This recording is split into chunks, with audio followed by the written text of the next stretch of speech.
7일 금요일 새벽 예배에 오신 선창의 모든 가족 여러분을 환영하고 축복합니다. 오늘 하나님께서 우리에게 주신 말씀은 출애굽기 14장 1절에서 14절의 말씀입니다. 한 절씩 교독하도록 하겠습니다. 여호와께서 모세에게 말씀하여 이르시되 이스라엘 자손에게 명령하여 돌이켜 바다와 믹돌 사이에 비아히롯 앞 곧 바알스본 맞은편 바닷가에 장막을 치게 하라. 바로가 이스라엘 자손에 대하여 말하기를 그들이 그 땅에서 멀리 떠나 광야에 갇힌 바 되었다 하리라. 내가 바로의 마음을 완악하게 한즉 바로가 그들의 뒤를 따르리니 내가 그와 그의 온 군대로 말미암아 영광을 얻어 애굽 사람들이 나를 여호와인 줄 알게 하리라 하시매 무리가 그대로 행하니라. 그 백성이 도망한 사실이 애굽 왕에게 알려짐에 바로와 그의 신하들이 그 백성에 대하여 마음이 변하여 이르되 우리가 어찌 이같이 하여 이스라엘을 우리를 성빔에서 놓아 보냈는가 하고 바로가 곧 그의 병거를 갖추고 그의 백성을 데리고 갈새 선발된 병거 600대와 애굽의 모든 병거를 동원하니 지휘관들이 다 거느렸더라. 여호와께서 애굽 왕 바로의 마음을 완악하게 하셨으므로 그가 이스라엘 자손의 뒤를 따르니 이스라엘 자손이 담대히 나갔음이라.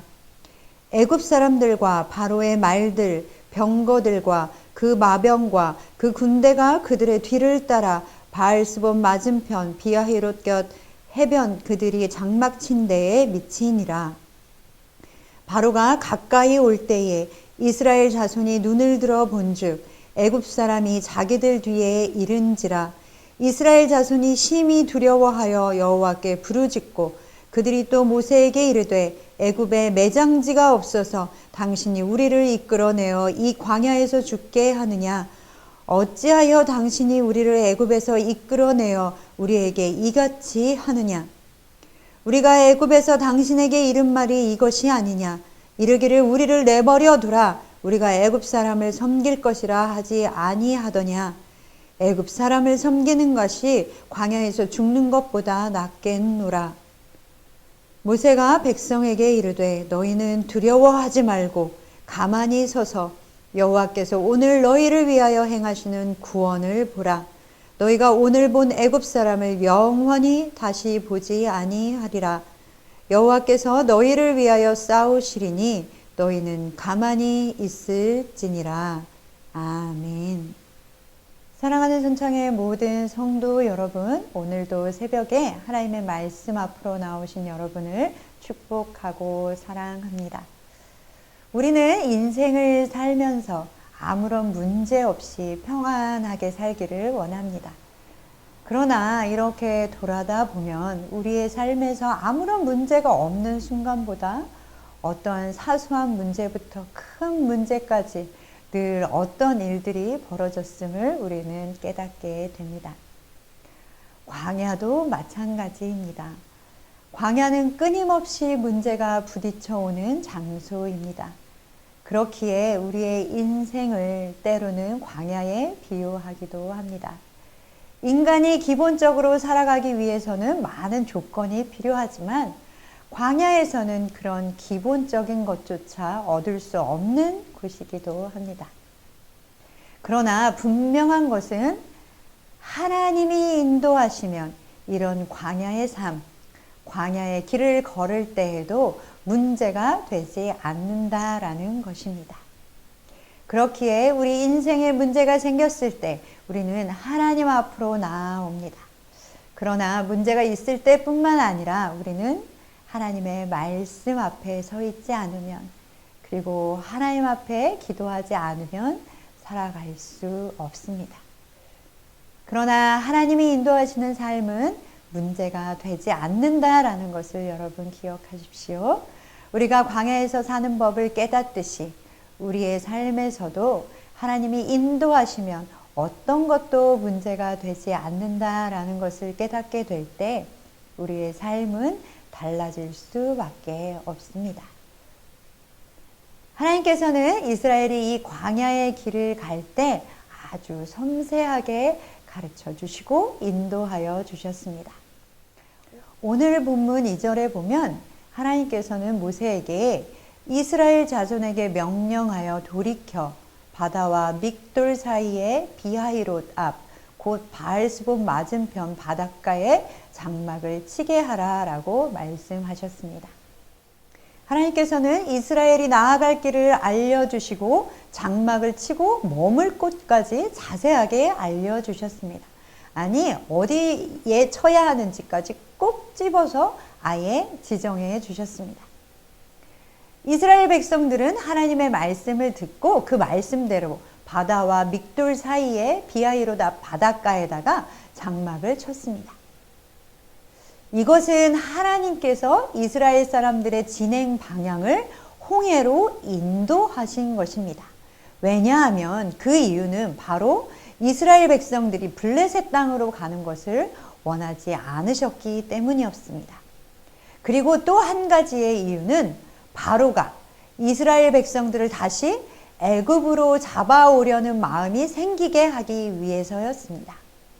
오늘 말씀 3절에 보면 바로가 그 앞 바닷가에 장막을 친 이스라엘을 보고는 아, 이스라엘 백성들이 광야에 갇혔구나 라고 생각하게 되었습니다.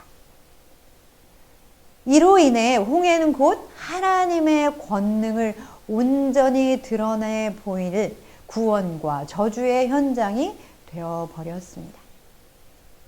광야길에서 홍해를 만난 이스라엘 백성들을 한번 생각해 보십시오. 그리고 그 모습을 보고 있는 이스라엘이 갇혀 있으니 내가 가서 다시 잡아와야 되겠다라고 생각하는 바로의 모습도 한번 생각해 보십시오.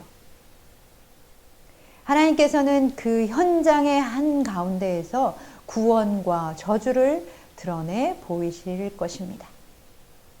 하나님은 이스라엘을 인도하는 분이십니다. 이스라엘 백성들을 이 광야 생활을 통하여 하나님께서 자신들과 함께 하신다는 것을 뼈저리게 아주 생생하게 깨닫게 되는 것입니다.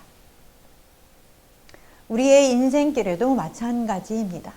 늘 광야길과 같이 어쩜 그리도 삶이 퍽퍽하게 느껴지는지요. 또 때로는 홍해를 앞두고 바로가 말한 것처럼 사방이 막혀 갇힌 것처럼 느껴지는 상황을 마주하기도 합니다. 그러나 하나님께서는 그 현장에서 우리에게 구원을 베풀어 주시고 우리를 인도하여 주실 것입니다. 하나님은 우리의 손을 잡아 친히 이끌어 주십니다. 늘 우리는 그 이끄시는 그 하나님을 신뢰하며 따라가면 되는 것입니다. 이스라엘 백성들이 애굽에서 종살이하던 그 세월은 자그만치 400년이 훨씬 넘는 시간이었습니다. 그 400년 동안 애굽에서 살았던 것이죠. 400년이라고 하면 종살이를 하는 사람도 이제 그곳이 내가 영원히 사는 곳이라고 생각했을 것이며 종살이를 시키는 사람들도 당연히 그들은 애굽에 있는 사람들, 내가 부릴 수 있는 종이라고 생각했을 것입니다. 그렇게 너무나도 당연하게 여기며 그들을 부렸던 바로가 모세와 여러 가지 사건으로 인해 어쩔 수 없이 이스라엘 백성들을 풀어주었습니다. 어마어마한 숫자의 이스라엘 백성들이 그 땅을 떠나면서 애굽은 그들이 감당해 주었던 경제적인 것이나 노동력 등의 타격을 아마 입게 되었을 것입니다. 애굽 사람들은 이제까지 하지 않았던 그리고 해본 적도 없는 굳은 일들도 이제 그들이 직접 해야 하는 것이 되어버렸습니다. 그러다 보니 애굽 사람들의 원성이 얼마나 컸겠습니까? 이렇게 되자 바로는 다시 이스라엘 백성들을 잡아오려고 했습니다. 그렇게 맏아들이 죽는 어마어마한 사건을 겪었음에도 또 다시 이스라엘 백성을 놓아주지 않고 잡아오려고 했습니다. 그리고 이스라엘 백성이 앞에는 바다를 두고 장막을 친 것을 보고는 절호의 찬스다라고 생각했습니다. 즉시 바로는 병거를 이끌고 이스라엘 백성들을 추격했습니다. 6절과 7절의 말씀에 바로가 곧 그의 병거를 갖추고 그의 백성을 데리고 갈새 선발된 병거 600대와 애굽의 모든 병거를 동원하니 지휘관들이 다 거느렸더라 라고 말씀하고 있습니다. 바로는 이번에는 절대 이스라엘 백성들을 놓치지 않을 심산으로 선발된 병거와 애굽의 모든 병거를 동원했습니다. 그리고 군사들과 지휘관들을 다 동원하여 직접 지휘하였습니다. 그리고는 출애굽하고 장막을 치고 쉬고 있는 이스라엘 백성의 뒤를 추격했습니다. 이스라엘은 뒤로는 바로의 전력을 다 끌어모은 군대, 앞으로는 홍해가 막고 있었습니다. 하지만 이스라엘은 결코 멸망하지 않을 것입니다. 이미 하나님께서는 그 모든 사실을 알고 계셨습니다.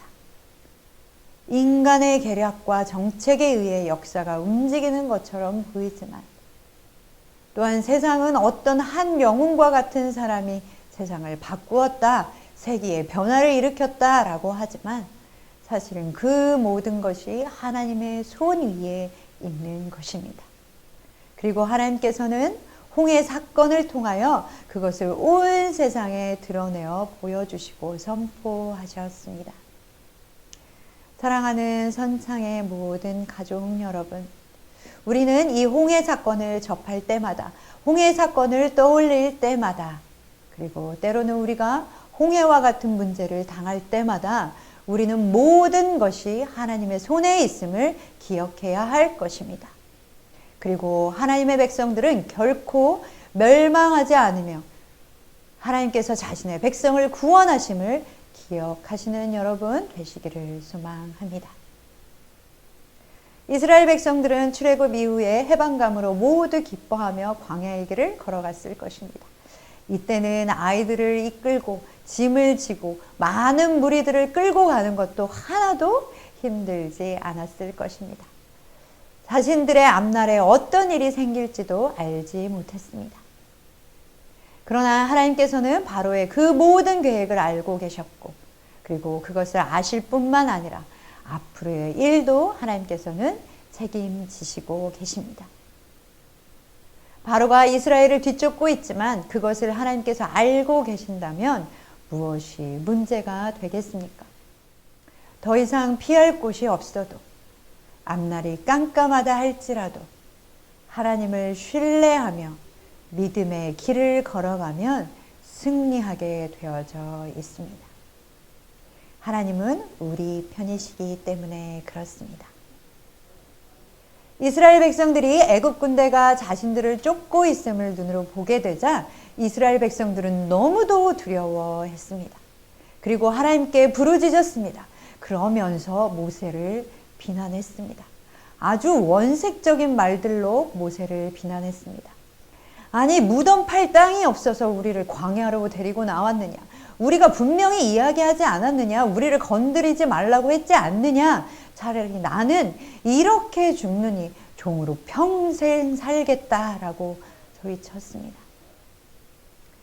그러나 그렇게 모세를 비난하고 하나님을 원망하는 이스라엘 백성들을 하나님께서는 벌하지 않으셨습니다. 징계하지 않으셨습니다. 하나님은 이스라엘 백성에게 끝까지 오래 참으시는 그 하나님의 은혜를 베푸셨습니다. 그리고 끊임없이 불평하는 이들을 광야의 삶을 통해 인도하시고 훈련시키셔서 가나안 땅에 들어갈 하나님의 백성으로 만들어 가셨습니다. 그리고 모세는 그 하나님의 뜻을 따라 백성들에게 이렇게 말했습니다. 13절과 14절의 말씀입니다. 모세가 백성에게 이르되 너희는 두려워하지 말고 가만히 서서 여호와께서 오늘 너희를 위하여 행하시는 구원을 보라. 너희가 오늘 본 애굽 사람을 영원히 다시 보지 아니하리라. 여호와께서 너희를 위하여 싸우시리니 너희는 가만히 있을지니라. 아멘. 공포에 휩싸여 자신들이 어떤 말을 하는지도 모르는 백성들에게 모세는 두려워하지 말라고 이야기했습니다. 그리고 가만히 서서 여호와가 하시는 일을 보라.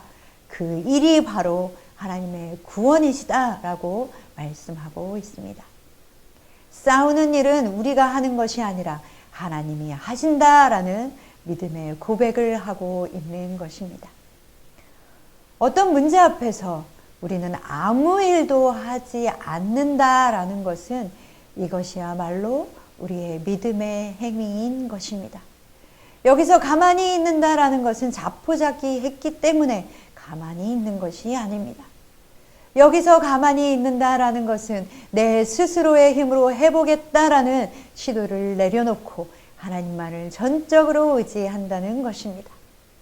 여기서 가만히 있는다라는 것은 하나님의 구원을 확신하며 그 하나님의 구원의 역사를 기다린다라는 것입니다. 사랑하는 성도 여러분, 모세의 선포를 기억하십시오. 여호와께서 오늘 너희를 위하여 행하시는 구원을 보라. 사랑하는 선창의 가족 여러분, 믿음의 눈을 떠 오늘 우리를 위하여 행하시는 그 구원을 보시는 여러분 되시기를 소망합니다. 우리를 위해 싸우시는 하나님을 보시는 날 되시기를 소망합니다. 그럴 때에 우리를 위해 일하시는 그 하나님의 열심을 보시게 될 것입니다. 오늘 하루도 믿음의 눈을 뜨시는 성도 여러분 되시기를 소망합니다.